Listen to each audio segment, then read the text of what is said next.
What do I look for in self-reviews and how do I do my manager reviews? And welcome everyone, it's day 49 of our 90-day game plan. Last week, I discussed generally performance reviews from a big picture, and the entire team had about a week to do so-called self-reviews. They kind of get similar questions to what the managers get. And over the weekend and specifically today, the team had time for the managers to review the team a bit. And so I want to walk you through a bit there and share a bit of my thoughts. And I do this today intentionally, simply because I finished with my manager reviews. And so I thought it's good kind of share a bit of some feedback without trying to bias anyone. So I think key thing is if the team does their self-reviews, that you as a manager don't look at the person's self-reviews up front. So because otherwise you're gonna get biased, and that's what you don't want to be as a manager. As a manager, you want to get to these reviews and you want to be really from how you kind of experience this. So I think that's really important. In general, I think the good questions for me are really around the team principles and then giving concrete examples that kind of allow you to score those team principles. And at the end, we rate the team principles from 1 to 5. 1 is completely not sufficient. 2 is below average. Number 3 is just like meeting expectations. 4 is above expectations, and 5 is completely going through the sky. Now, I want to be clear that most of the scoring that I do is between 2 and 4. And actually, a lot of the scoring is 3 because it's just more of hey, meeting expectations. And it's not very like out of the extraordinary. If, for example, a team member scores a 2. It's it.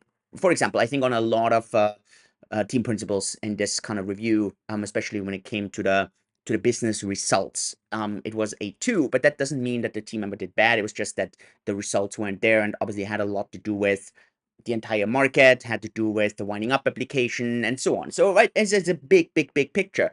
And if I would score myself, and I actually always kind of score myself as well in all those 17 principles, and I do this as well, there are things where I believe that I actually didn't meet expectations, and there were times that I think completely outperformed. And so it's similar, right? It's hard that or rare that you kind of score well on all those 7. So what happens is the team does their self reviews. They get the same questions or similar questions as the managers.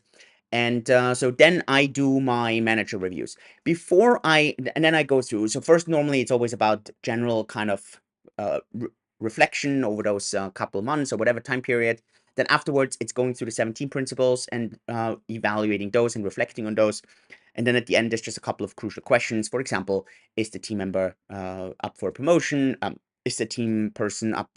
I don't know. Is like should the team member be considered to be let go? These are just a couple of like very basic questions at the end, just kind of to keep good order. Before I click the submit button, I do look at the team members' feedback. And that is just in case I completely missed something, then I would, I always note that, right? So then I would say, hey, at that point, I completely missed that. I looked through the self-review and I completely, I don't know, misjudged something or miscalculated something. Because obviously I don't want to be, I mean, there's like, I have to do about, like literally I have 13 direct reports at the moment. So it may easily be, right, that I forget something about someone or I overvalue it or undervalue it. So at the end, it's really important that I do look at that at the end before I click the submit button. And then, but I always highlight this. For example, sometimes I have someone who thinks completely far exceeded expectations. Then I either agree with that or I say, look, I saw that, I addressed it this way, or someone said, oh, I completely underperformed in this. I said, I saw that, yeah, just I agree or disagree or something, right? So, but I always note that this doesn't come from me without kind of peaking, because I want the team member to know that this only came up because I looked at their notes. And so, but at first I always try to go in with a complete clean slate. And yeah, I try to do the reviews. It takes me about, let's say, 15 minutes a person again, but we're keeping this short intentionally. So it's not that we go for 2 hours or something on each individual. So yeah, with about 13 people, it takes me a bit over 3 hours. And I normally do it in 2 goes. So I split it a bit, 1.5, 1.5 or something.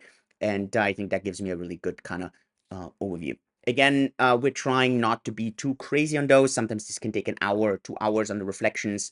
But yeah, I just want to kind of reflect a bit, write this down, and make this very simple. So yeah, maybe 15, 20 minutes. So yeah, reviews are done. What's going to happen next is we're going to do a bit of a calibration, going to look at how everything is going, making sure that the team obviously looks good. We also want to look at what does the team look like exactly after the 90 days, end of August. Obviously, that falls a bit in place.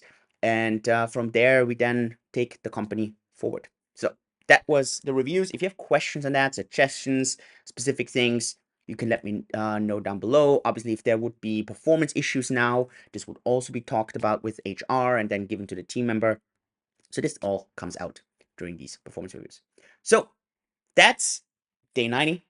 I hope you're having a good Tuesday. Markets are rallying. They're totally optimistic. Ethereum ETF is looking good for next week. So everything seems to be going our way. So let's go. Have a good Tuesday, everyone. Cheers.